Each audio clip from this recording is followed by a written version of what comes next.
Okay, so in this video, we're actually at the Corvettes and Classics shop in Downers Grove. We're actually going to take a look at the difference between an inline six engine and a small block V8 and just sort of the mechanics. So we have a 1954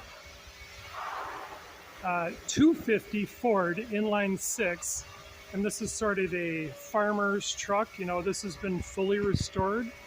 It's got a full step side. And let's take a look at the interior. And just a beautiful interior here. That is a fully restored interior. And then look at the inline six design. How easy it is to see sort of the floor and the workings of the side of the motor. And you can see it's definitely a much smaller carburetor on the top. And then this is the left side. See how you can actually see the floor?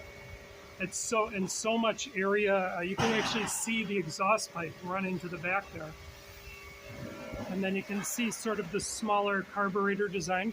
So let's take a look at this compared to an old school 350 Chevy V8.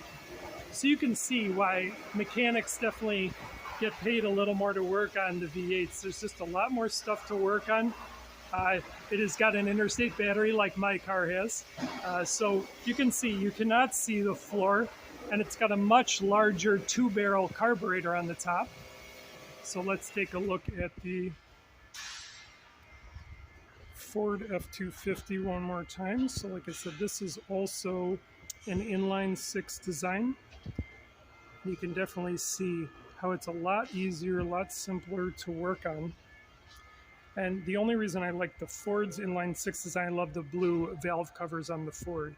But like I said, operational and functional wise, that doesn't really do anything differently. But probably one of my favorite vehicles that I've just sort of discovered is they have this 1949, and this is called the Diamond T. Now, this was actually a Chicago-based trucking company that sold cars during the World War II era. And apparently this was called the Cadillac of pickup trucks. So if you also go on their website, there is also proof. Most of these people who trade in these high-end vehicles like this, they have pictures, documentation, receipts. They have basically all the receipts, like they say in the sports business, to prove that they did what they did. And honestly, when you see this particular vehicle in person, yeah, there's definitely no question that everything was done. Now, I thought on their website it had wood slats, but apparently it does not. It has like sort of a rubber floor liner here. So let's get a good look peripheral. I mean, anything with these big fat step sides, you'd be hard not to fall in love with a truck like this with